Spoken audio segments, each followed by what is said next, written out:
Bankers laughed at black woman's loan request. She came back as their new CEO Elise stands at the edge of the conference room, her grip tightening on the folder in her hands. It feels heavier than just paper and ink. Every dream she's ever had, every night spent working after double shifts, all of it crammed into that one fragile document. She takes a breath, feeling the weight of 100 eyes, even before stepping inside. The door creaks open just enough for her to slip in, but the air immediately shifts. A few heads turn, and for a moment the room is frozen. The men, dressed in suits too expensive for her, pause in their chatter. No one speaks. The silence is thick, like a wave that suddenly crashes over her, swallowing her whole. She steps forward. "Morning," she says, her voice steady despite the tremor she feels crawling up her spine. They don't respond immediately. Their eyes linger, not on the folder she's holding, but on her. They study her just for a second longer than necessary, and Elise knows exactly what they're thinking. She's the odd one out here, the uninvited guest, the other. Her black skin doesn't belong in a room like this. She forces herself not to flinch. The tension sits in her chest, but she swallows it. Down, one of the men, Paul, the one closest to the head of the table, clears his throat. "I wasn't expecting this." His eyes flicker briefly to her folder. She doesn't bite. Instead, she stands still, her back straight, her eyes fixed ahead. "You were expecting someone else?" A small, sharp laugh escapes him. "No offense, but yeah. You know, a seasoned entrepreneur, someone with experience." He leans back in his chair, his tone dismissive, like she's nothing more than a checkbox on a form, like she's a passing thought in his mind. "You sure you're in the right place?" He smiles, his eyes never leaving her. It's the kind of smile that doesn't reach the eyes. The others around the table chuckle. Elise doesn't laugh. She doesn't even move. "I'm in the right place," she says softly. A sharp pause. The men exchange quick glances. No one speaks, but the room shifts slightly, as if they've all been reminded of something they've chosen to ignore. Her presence is not a mistake, not a misunderstanding, not an accident. She belongs here, no matter what they think. "All right," Paul says finally, breaking the silence like it's a decision he's just made. He leans forward and gestures to a seat at the table. "Let's see what you've got then." Elise moves forward and takes her seat. She doesn't look down at the folder, but she feels the weight of it still, as though it could crush her if she lets it. But her hands are steady, her posture poised. She places it carefully on the table. "You should know," she says, her voice sharp, now cutting through the tension, "that I'm not here for charity. I didn't come to beg." The words linger in the air.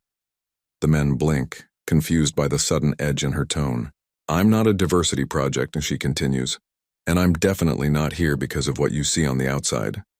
I'm here because I've worked for every second of what I've built.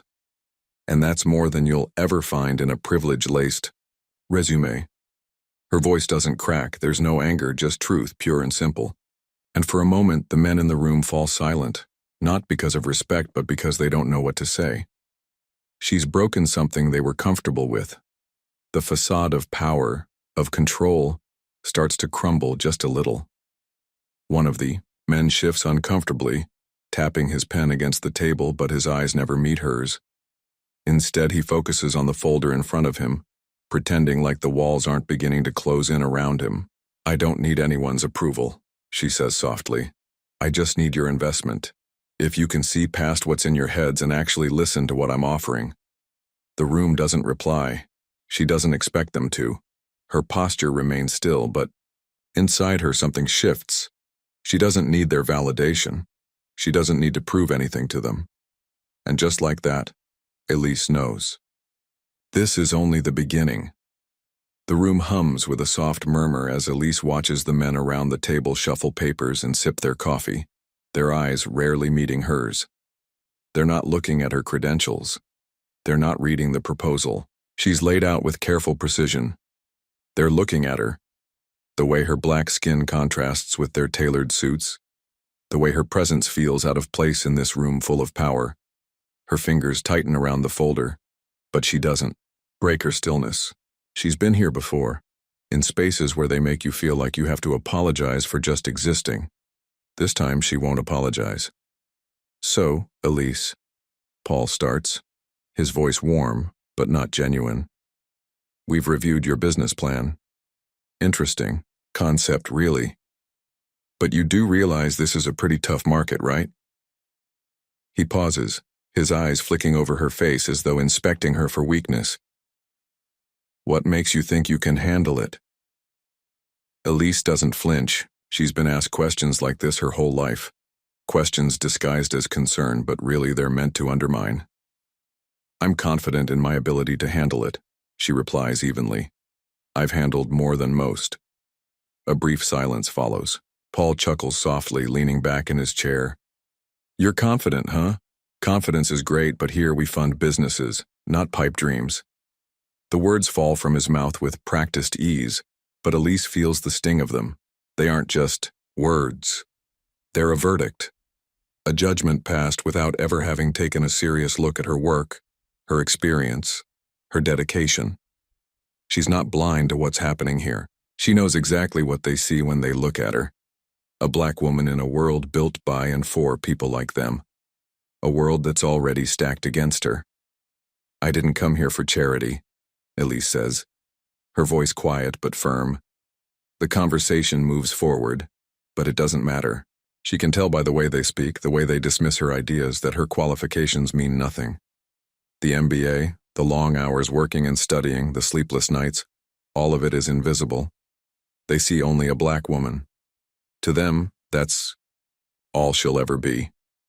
Her silence becomes her shield. It's the only thing she has left to protect herself. They think it's weakness, but it's strength. Because in that silence, Elise is doing something they don't understand. She's waiting for the right moment. The room feels smaller now. Paul's voice echoes in the space. He's leaning back in his chair, a smirk playing on his lips as if he's already decided her fate. 6 months, Paul repeats, leaning forward with a sly grin. "You'll be back." Begging. His laugh is low, confident, dripping with privilege. He's used to winning. He's used to people like her failing, folding under the pressure. It's meant to hurt. She knows that. He wants her to feel small, to feel like the ambitious dreams she's worked for are nothing more than fantasies. But Elise doesn't flinch. Her posture doesn't change. She doesn't look away. She's heard it before. The snide remarks. The backhanded comments. The subtle and not so subtle ways they try to remind her that she doesn't belong. Every single time, those words were meant to break her. Paul's words hover in the air, but they don't touch her. Not the way he thinks they will. Because this time, Elise isn't the same woman she was yesterday, or last week, or even last year. She's been sharpening herself, piece by piece, for this moment. Her silence stretches on. The others might be waiting for her to defend herself, to argue, to prove something. But Elise doesn't need to prove anything. She doesn't need to explain why she belongs here. For a second, he looks confused, thrown off, and that's all it takes. He thought he could intimidate her. He thought he could remind her of her place. But she's not moving. Not now. Not ever. "I'll be here," she says finally, her voice soft but unwavering. "When you need someone who actually knows what they're doing." Paul's smirk wavers for a second, but he quickly masks it with a cough, pretending it didn't bother him. He clears his throat and the tension in the room shifts, but it's not gone. The meeting stretches on, each word feeling like another layer being added to a pile that Elise has no intention of carrying. She watches them as they discuss the numbers, the statistics, the bottom line, things that don't touch her. They're looking past her. She knows what's happening. The heavy gaze, the forced smiles, the polite nods. They're all just performances to make her feel like she's part of the conversation. But she knows she's not. They're not seeing her as a professional, a visionary, or someone with the expertise to. The door shuts behind her with a soft click, but the weight of it lingers in the air like a final judgment. Elise stands there for a moment, her hand still on the doorknob, eyes focused on the polished wood. The sharp sting of their dismissal cuts deep, but there's something else. Something that's been quietly building within her all this time. She's been here before, fighting for a seat at the table, fighting for recognition, fighting to be seen as more than just her race. Each time, she's faced rejection, subtle, cold, and calculated. But this time it's different. This time, the rejection doesn't feel like a failure. It feels like the push she's needed. Her heart beats loudly in her chest, but it's not fear. It's something else, something sharper. Anger. But not the kind of anger that will consume her. This is the kind of anger that settles deep, burns quietly, and becomes resolve. The world outside continues without her. A blur of people rushing past her, unaware of the quiet war that's just begun. But for Elise, everything stands still, won't be back. The words are barely a whisper, but they hold more weight than any grand speech she could have given in that room. She speaks them to herself, a vow that's as firm as the ground beneath her feet. The city hums around her, indifferent. They don't know what's happening inside her, but it doesn't matter. She doesn't need their approval.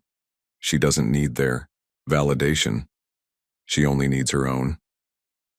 She stands there for a moment longer, feeling the pulse of the city beneath her. And then, she takes a deep breath and steps forward, not with hesitation, but with purpose.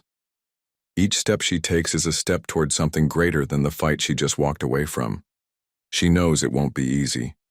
She knows that the road ahead will be filled with obstacles, filled with people who will doubt her, who will look at her and see nothing more than the color of her skin. But that's just it. She's ready to face them all. This is just the beginning. This is where her real fight starts. For herself, for every person who's been told they don't belong, for every person whose voice has been drowned out by the weight of prejudice. And with each step she takes, Elise knows one thing: she won't be back. Not to them. Not to the world that tried to keep her down. Because she's going to rise. And this time they'll see her.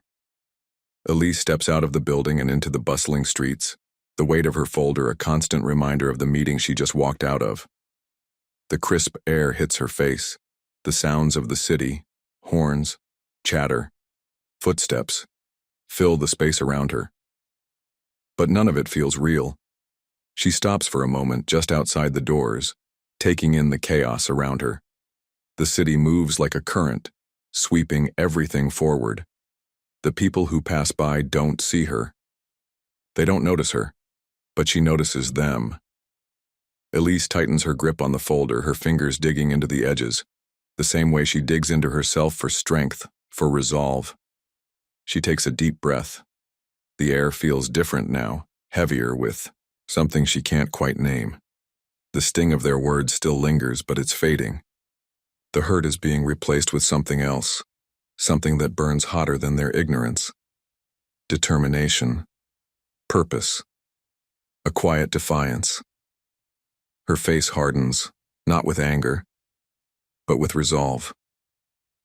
The kind of resolve that's been building inside her for years, hiding beneath the surface like a smoldering fire. It's the same resolve that got her through late nights working double shifts, the same one that pushed her to finish her MBA despite every hurdle.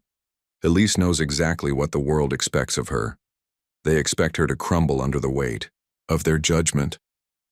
They expect her to walk away defeated. A woman like her, black, ambitious, daring to take up space in a room where she doesn't belong in their eyes, shouldn't even be in the game. But she's not going to be their failure. She won't fit into their boxes, won't bend to their expectations. She pulls her shoulders back, squares her posture, and starts walking. Each step forward is a defiant rejection of everything they expect of her. She's not here to fit into their world. She's here to change it. The people around her don't know her name. They don't know the quiet strength she's carrying with her. They don't see the fire in her eyes or the fight in her heart. But that's okay. She doesn't need them to see her. She's done waiting for validation from a world that doesn't care. She walks on. The world may not stop for her, but she will never stop moving forward. One step at a time. She's done being someone else's idea of what she should be. Elise is going to be her own idea of success. And this is only the beginning. In the quiet of her apartment, Elise sits by the window, the city, lights casting long shadows across the room. The world outside moves relentlessly, but inside she's still. Her mind replays the meeting, the dismissive glances, the condescending laughter of Paul. But this time, the images don't burn with anger. They burn with determination. She takes a deep breath, letting it fill her lungs before slowly exhaling. The weight of it all presses down on her. The sting of racism, the constant battle to prove her worth in a system that isn't designed for people like her. She's felt it her whole life, from school halls to boardrooms, that subtle yet powerful message that she doesn't belong. But today, it feels different. Elise's fingers rest on the folder in front of her. It's still there. Her business plan, her dreams, the proof of her work. She's already spent years crafting it, honing her ideas and her strategy. She could feel the potential in it, in herself. But it was the world that made her doubt. They wanted her to believe that because of her skin color, her ambition would never be enough. But she isn't buying that story anymore.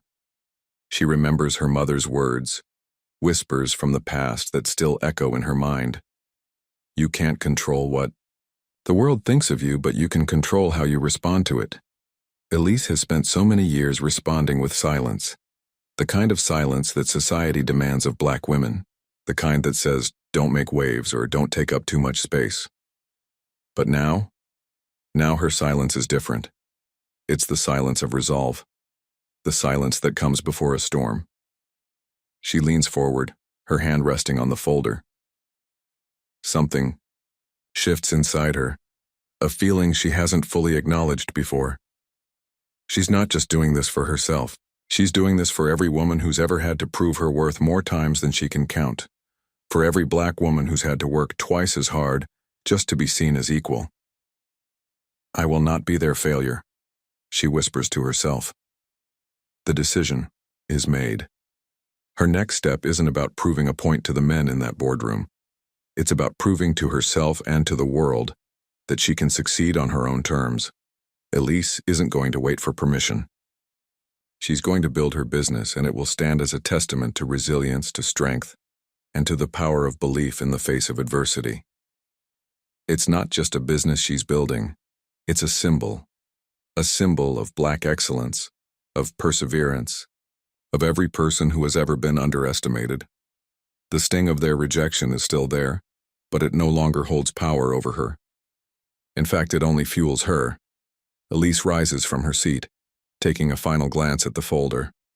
A soft smile touches her lips, not out of relief, but out of clarity.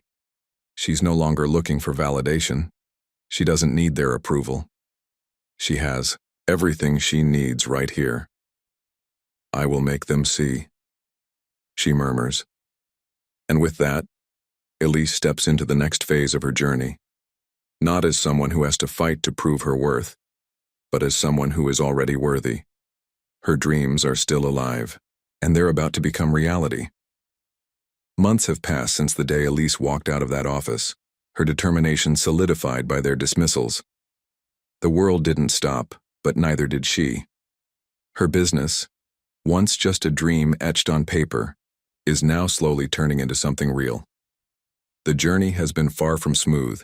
She's faced countless setbacks, rejection after rejection, but with each challenge, her resolve only grows stronger. But Elise knows something they don't. The setbacks haven't broken her. They've built her. Sitting at her desk, she flips through her phone, checking emails and managing calls with her team. The world outside is loud and fast, but here, in her office, it's different. She's built her own space, and for the first time, in a long time, she feels the weight of her power, not because of her success, but because she carved her own path. The phone rings. It's an unknown number, but something inside her knows. Hello, Elise? The voice is unfamiliar, but the confidence in it is unmistakable.